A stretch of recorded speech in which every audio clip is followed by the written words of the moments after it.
When planning a Halloween video for this year, I landed on two separate ideas. The first was a continuation of last year's video, where I would discuss Halloween Horror Nights 14, an event that spanned between both Islands of Adventure and Universal Studios Florida. The other idea was a video covering Universal's most creative haunted houses.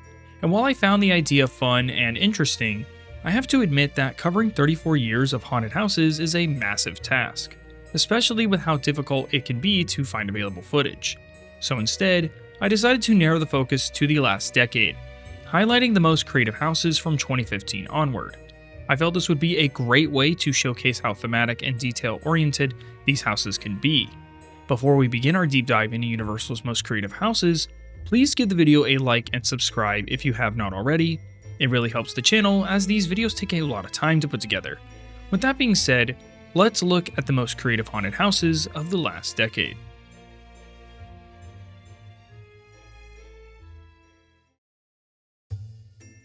In order to make this video both efficient and engaging, I'll be focusing on the houses I find most creative based on overall concept, execution, set design, and costumes.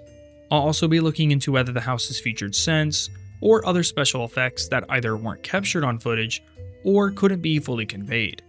This doesn't mean I'll be ignoring the big IP houses, though you shouldn't expect them to appear here too often, if at all. With that in mind, I'll be selecting one house from each year. While I won't be directly comparing the years, I will share my thoughts on each, followed by my final thoughts on whether Horror Nights has improved or declined over the past decade. I'll also share where I believe the event is heading, along with a brief look at my own experience at Halloween Horror Nights 34.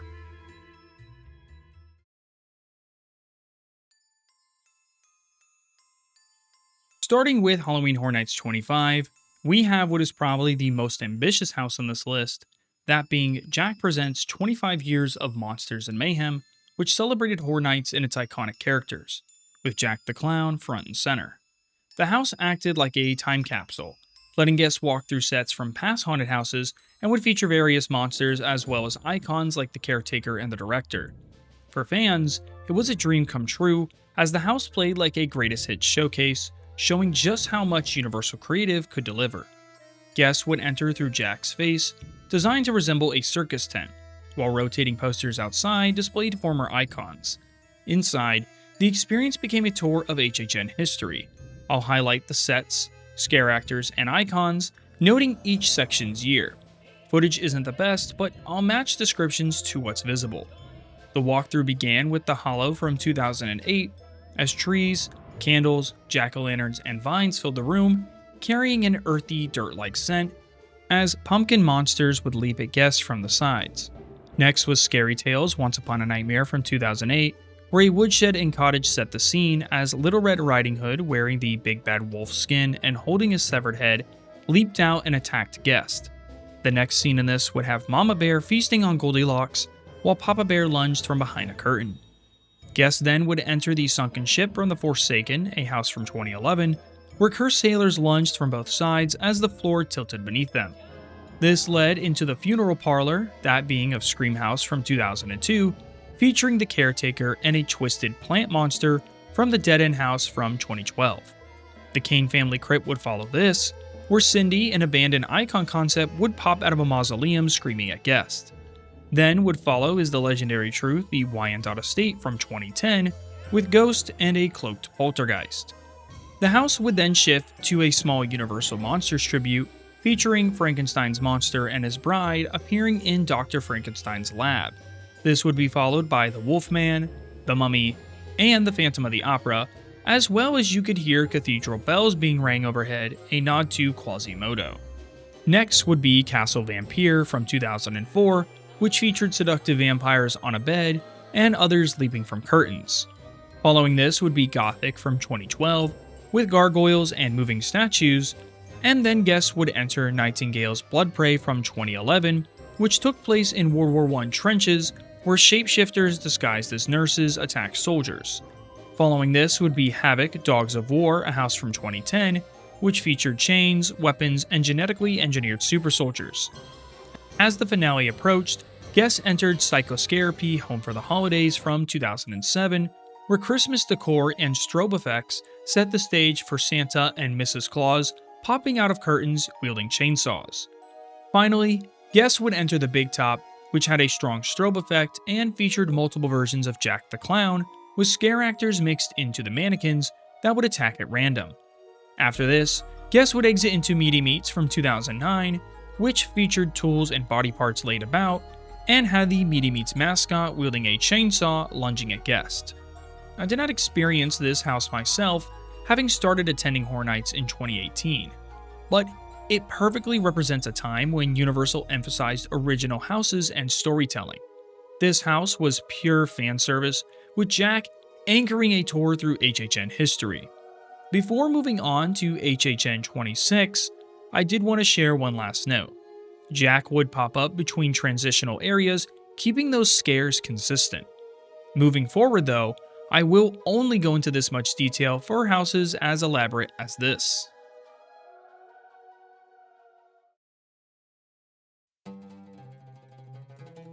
When looking at houses for Halloween Horror Nights 26, there were a lot of unique options.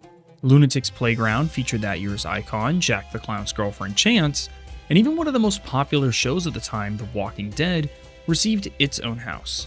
However, when considering all the houses that year in terms of scale and set design, I would say Tomb of the Ancients stood out as the best to me.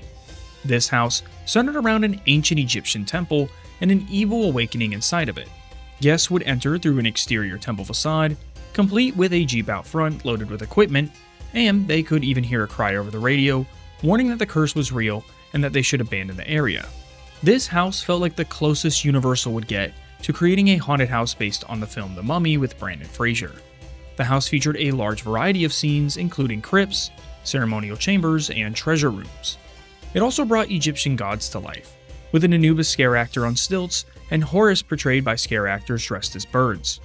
While not visible in the footage, there were reports of scare actors with more specific roles, such as one who made the floor move under guests and another who shot air at them inside a trap room. Finally, before moving on to Halloween Horror Nights 27, the most impressive part of this house was the gator head animatronic at the end just before exiting. This house stood out to me mainly because it was an original concept, and while I try not to be biased towards IP-based houses, most guests know what to expect from them. With an original concept like Tomb of the Ancients, there really are no expectations and the story unfolds as you progress.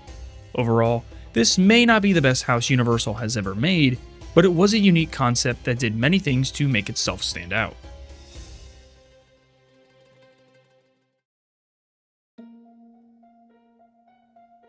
For Halloween Horror Nights 27, there were a lot of strong houses, including The Shining, Horrors of Blumhouse, and even Ash vs. Evil Dead, which was unique though from the looks of it not particularly scary. With that said, I felt conflicted.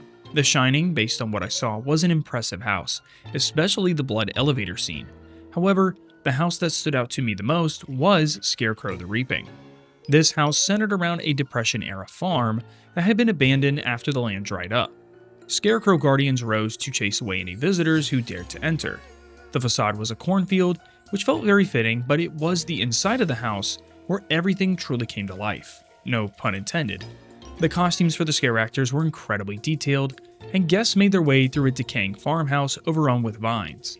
Toward the end of the house, there was even a cornfield section that was wide open and packed with scare actors, creating an unpredictable and chaotic experience.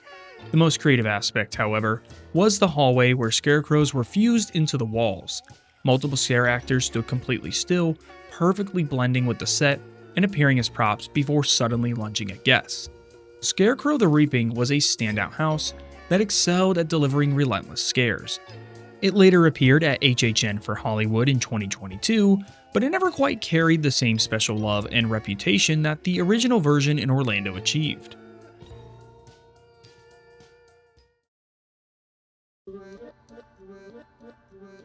Halloween Horror Nights 28. This was a very special event to me, as it would be the first time I ever attended HHN, and while I didn't make it through every house, I had an incredible time and have returned every year since. Looking back at the lineup to see what was offered, this was the year that featured the debut of Stranger Things, and while certainly impressive, especially with the Demogorgon outfit, I wouldn't call it the most creative of the year. Alongside Stranger Things, other strong houses like Slaughter Cinema, Scary Tales Deadly Ever After, and even Trick or Treat were featured. However, the house that stood out to most for its creativity to me was Seeds of Extinction. The concept of this house revolved around a meteor crashing into Earth and wiping out humanity. In the wake of human extinction, predatory plants took over.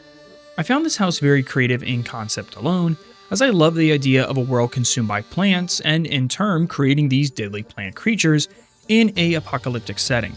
The facade featured a school bus completely overgrown with vegetation before they would enter a mall that had also met the same fate. While the first half of the house was fairly standard, it excelled at creating a claustrophobic atmosphere with the overwhelming density of plants. The second half is where it truly shined, with a crashed plane suspended overhead and a striking blacklight section that pulsed in and out, revealing glowing plant life. The costumes were equally impressive, offering tons of variety and blending seamlessly with the environment, making it nearly impossible to tell the scare actors apart from props until they lunged forward. The most memorable moment came in a hallway where scare actors, disguised with flower-like growths on their heads, blended into the foliage on the wall before leaping out at the last second. It was a simple but extremely effective scare. Ultimately, this house stood out to me not only because of its unique concept, but also because of its strong execution. I think it's a theme that could work just as well in a sequel house or even in a scare zone in the future.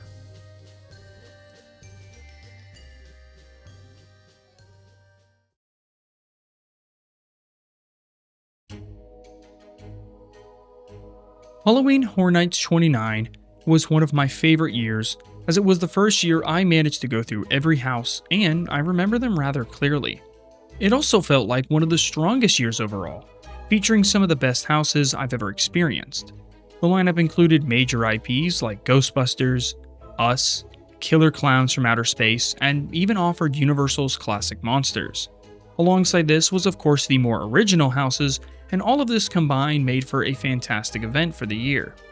Looking back, it was difficult to decide which house stood out the most, as a lot of them were all creative and offered something unique. In the end, I would give that honor to Nightingales Blood Pit, serving as a prequel to Nightingales Blood Prey from Halloween Horror Nights 21, which later reappeared in the Greatest Hits house at Halloween Horror Nights 25. This maze brought the Nightingales into an ancient Roman setting. The story centered on Rome suffering through a devastating drought. In desperation, the emperor decreed that the gladiatorial games would continue until the rains returned. As the blood soaked into the earth, it awakened the Nightingales, forcing both gladiators and the guests to fight for survival. I remember being hit with the overwhelming smell of blood and rot, which, though disgusting, fit perfectly with the theme. The costumes were not the scariest ever featured at the event, but they were executed well, and the facade left a strong impression. Towering stone pillars, heavy smoke effects, and even a nightingale feasting on a horse outside set the tone before you ever stepped inside. Once inside, the house excelled at immersing guests in both the Colosseum and the blood-soaked streets of Rome. Bodies littered nearly every scene, showing the victims who had already fallen to the Nightingales. A standout scene came early on with a gladiator slashing a body that doubled as a jump scare. The most memorable moment came toward the end, when guests entered a scene depicting animals being raised into the Colosseum. A rotating pole represented a gate being opened, and a lion puppet lunged forward under a strobe light. It was one of the most theatrical and striking effects of the entire house. This house felt very different from anything else offered that year, and was something unique and outside the realm of what people would expect. I feel that when Universal goes this route, with only a few exceptions of course, it really pays off, creating a house that many guests remember. With that said, we only have 4 years left, so let's move into Halloween Horror Nights 30.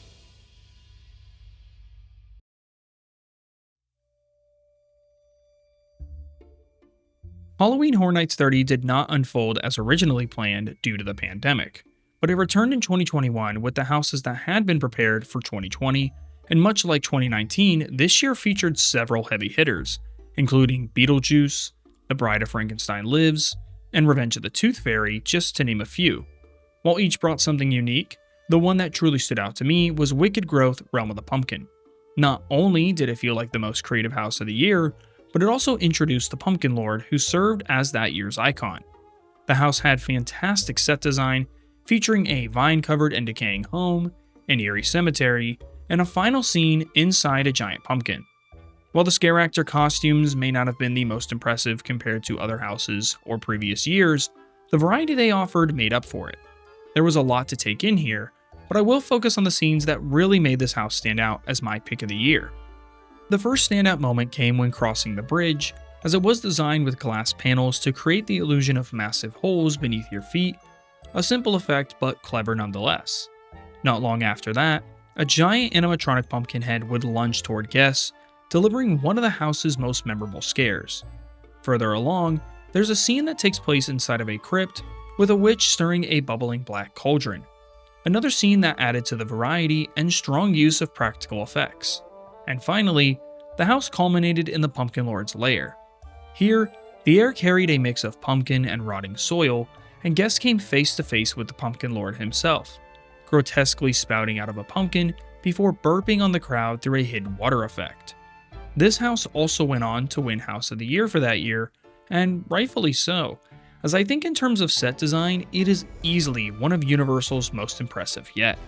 This is a house that I hope we either see again, or a sequel of some kind, as I think this house really shows what Universal is capable of when they decide to go all out for a house, using practical effects, sense, and strong props. With that being said, let's take a look at Halloween Horror Nights 31.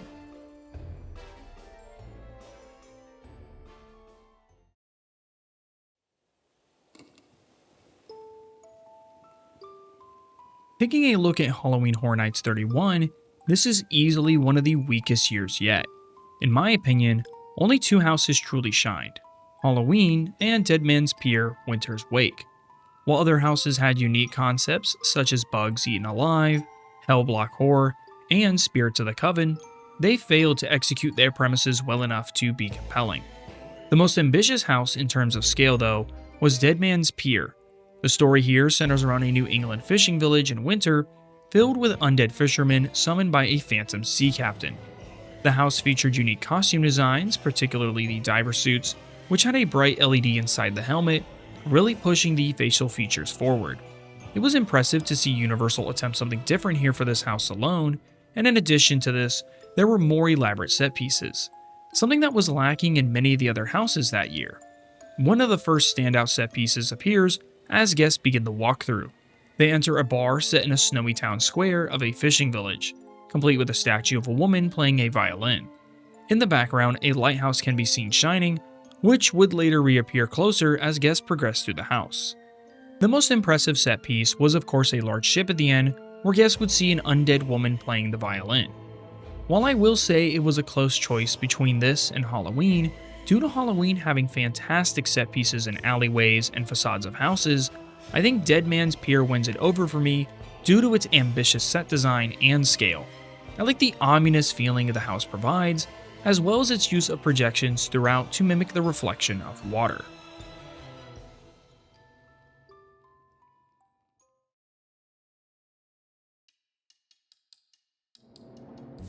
For Halloween Horror Nights 32, this year felt underwhelming, to say the least. I struggled to decide which house was the most creative, as nothing stood out strongly to me. It felt like Universal was holding back, offering experiences that were often not scary, impressive, or just flat out undercooked. That is not to say that some of these houses didn't lack unique moments, as for example, Dr. Oddfellow's Twisted Origins featured a headless body walking towards guests, and Universal created a house expanding on the now defunct Dueling Dragons coaster's lore. However, these moments were too few or not executed well enough to be fully engaging. The house, though, that did stand out to me as genuinely creative was Universal Monsters Unmasked. The story here follows the characters from Dr. Jekyll and Mr. Hyde and the Invisible Man, who flee to the Paris catacombs, causing chaos alongside the Phantom of the Opera and the Hunchback of Notre Dame.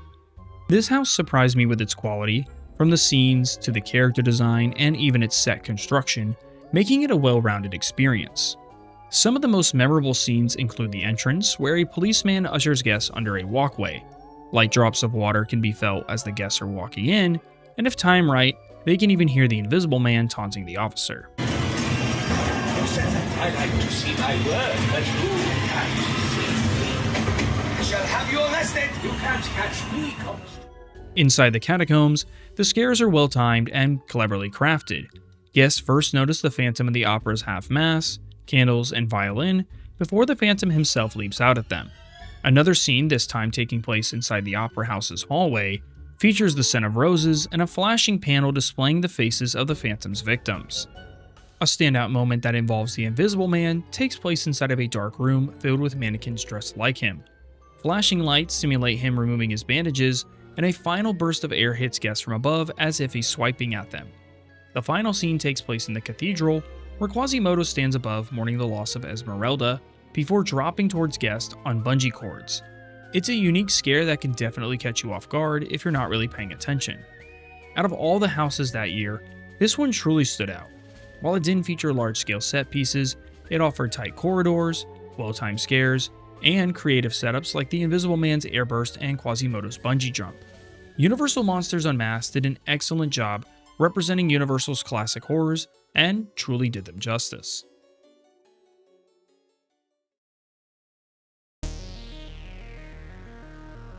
We arrive at our second to last year of houses.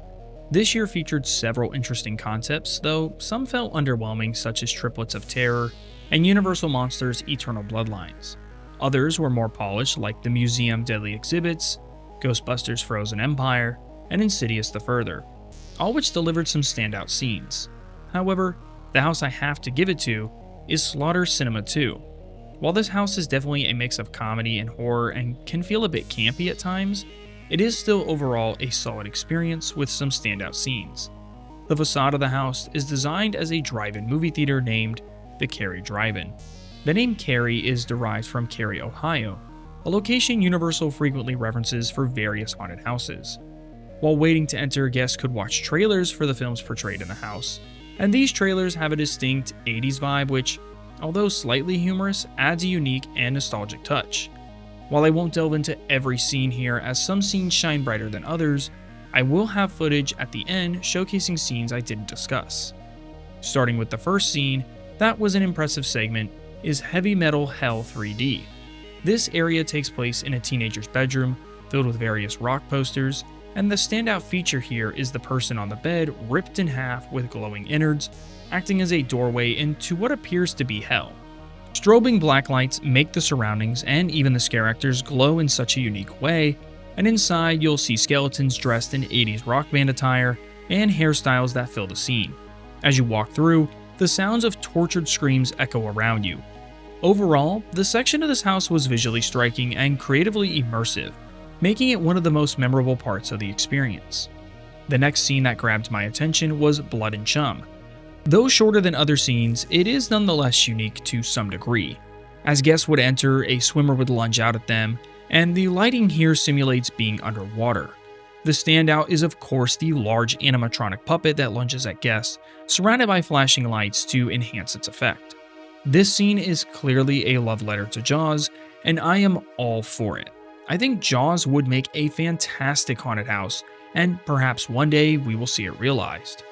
Finally, the last scene I thought was a great addition to this house was Zyborgs.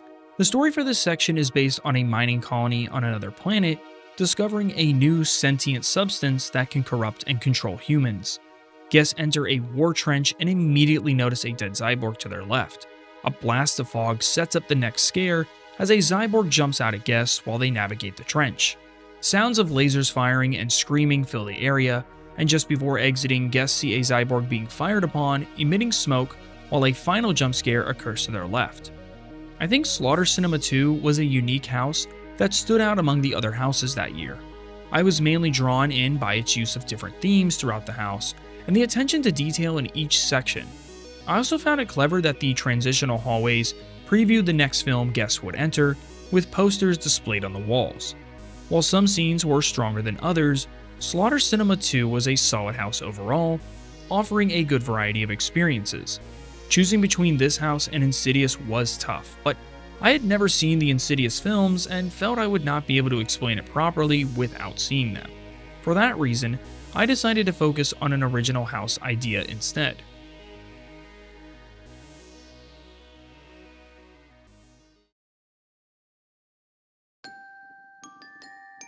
We have finally reached this year's Halloween Horror Nights, and this one felt noticeably different. Typically, Universal mixes a few big IP houses with original concepts. This year, however, it seemed like more houses were based on major franchises, with 5 out of the 10 haunted houses tied to well-known IPs. While that might not sound like a problem, I think it left some of the event feeling less inspired, which I will get into here shortly. Before exploring Halloween Horror Nights 34, I should note that for the first time since I started attending, I did not experience every house. Every line was at least an hour long, sometimes even more, which made it difficult to see everything since I was only able to attend one night. Unfortunately, I missed a few houses I was really looking forward to, including El Artista and Jason Universe. In total, I was only able to experience 6 of the 10 houses. That said, I did watch walkthroughs on the houses I missed, but my focus will be on the ones I experienced firsthand. I will cover my impressions of their design, costumes, and scares without diving into each house's story, along with my honest opinions on all the event's houses. Starting with the houses I experienced in the order I went through them, I was with a group of friends for the event, and we rotated who would pick the next house, letting one of my buddies choose first. We began with Fallout, and I have to say it was the weakest house of the bunch. While the vault and super duper mart scenes were well done, with solid costumes and set design, it ultimately felt lackluster compared to the others. The town shootout scene in particular just came across like a glorified air blast section. It felt more like promotional material than a full creative experience, and that issue extended beyond the houses themselves. Even while waiting in line, most of the queues featured projectors promoting either the houses at the event, the scare zones, or upcoming horror films from Universal. It came off as tacky and a bit annoying, almost like sitting through endless, unskippable YouTube ads before finally getting to the main attraction. The next house was Gulkin Monsters of the North, and this was easily one of my favorites for the year, most notably for its ending in which guests enter the beast itself. They first walk under a massive animatronic head before stepping into its chest, where skeletons leap out from every direction. Another scene that really caught my attention took place in the village, where dead bodies lie scattered across the area as scare actors and projections play out around a large bonfire. The scent of burning wood fills the space, really adding to the house's atmosphere. While the set design and costumes were well done, especially the monsters created specifically for this house, I have to say the goblin scare actors felt a bit out of place compared to the rest. Still, the ending is what truly made this house stand out for me. After Gulkin, we made our way to Hatchet and Chain Demon Bounty Hunters. This house was definitely unique, and while some of the demon costumes were not my favorite, there were still some great moments here, especially the train scene and the animatronics, most notably the demon horse and the giant demon head. And while this house may not have been the scariest overall, it still had great moments, and the Western aesthetic made the set design both fun and memorable. After Hatchet and Chain, we headed to Grave of Flesh.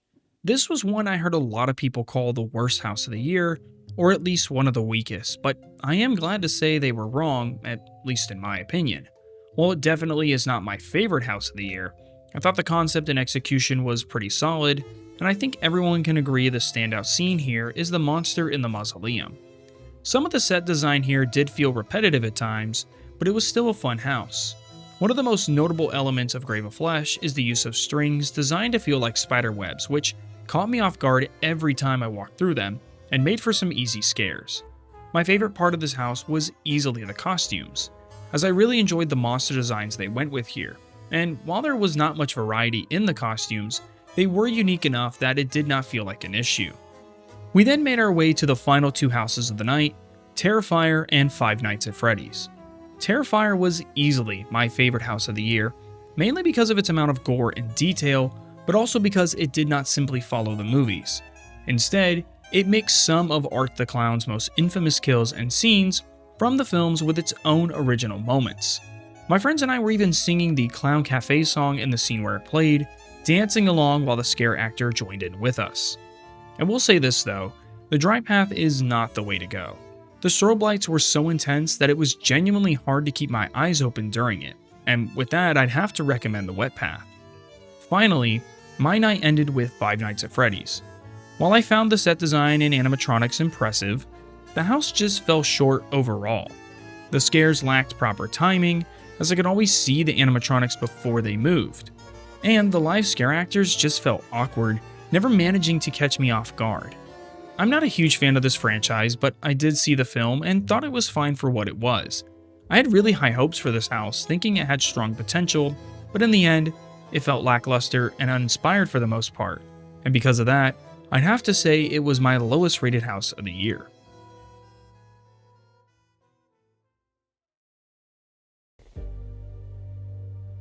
Now for the houses I was unable to go through, this being El Artista, Doll's Let's Play Dead, Jason Universe, and finally, The Horrors of the Wyatt Six.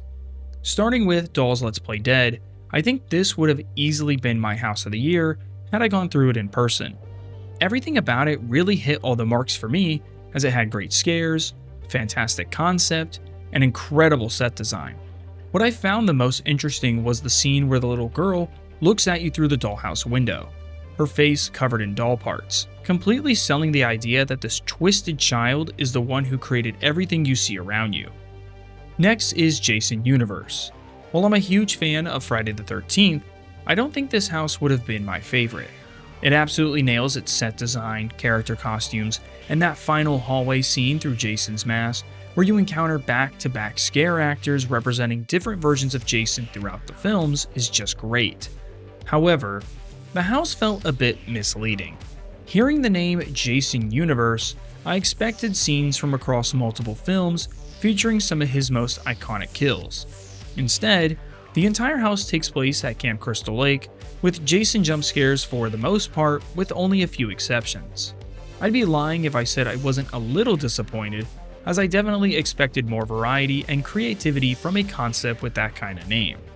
Next, we move into The Horrors of the Wyatt Six, and I can say this house was definitely hit or miss, as it had one of the lowest wait times the entire night I attended. I'm not a fan of WWE, though I used to watch it when I was younger, but I haven't followed it in years.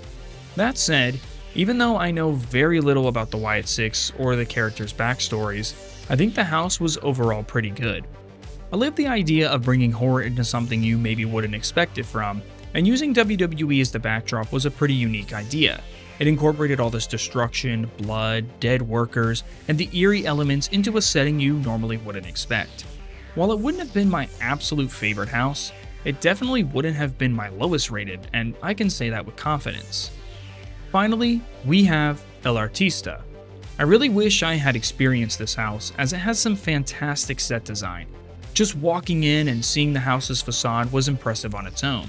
The scenes were well executed, with this older house aesthetic filled with all these paintings, and the costumes were varied and detailed. The house even offered more unique elements, like a gargoyle on this rail system who would jump back and forth, which made it feel like he was flying above you. Overall, had I experienced El Artista, it would have easily been in my top 3. And while this house didn't seem the most scary, its set design alone is what truly would draw me into it. With that being said, it's time for us to look at Halloween Horror Nights as an event a little bit more objectively and see where this event is heading in its future.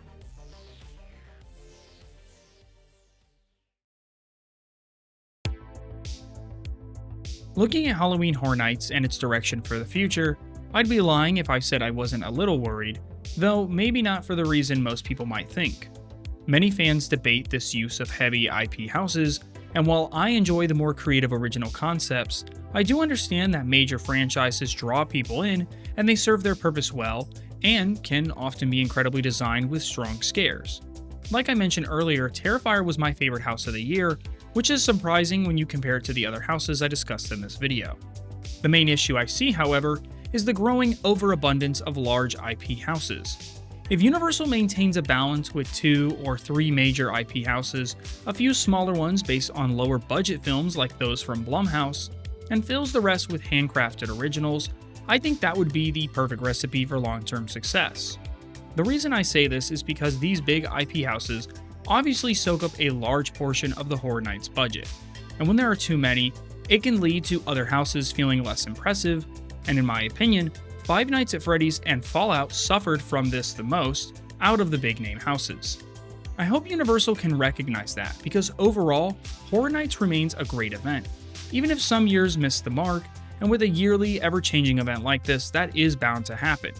Still, This year felt much stronger than the last two, and I hope Universal keeps this momentum going. That brings us to the end of the video, of course, and I want to thank you all for watching and supporting the channel. My next two videos will be my in-depth coverage of Epic Universe, and I know I'm later than other creators, but I plan to go further in depth and explore more than what most of those creators have covered. With that said, I'll see you all in the next video.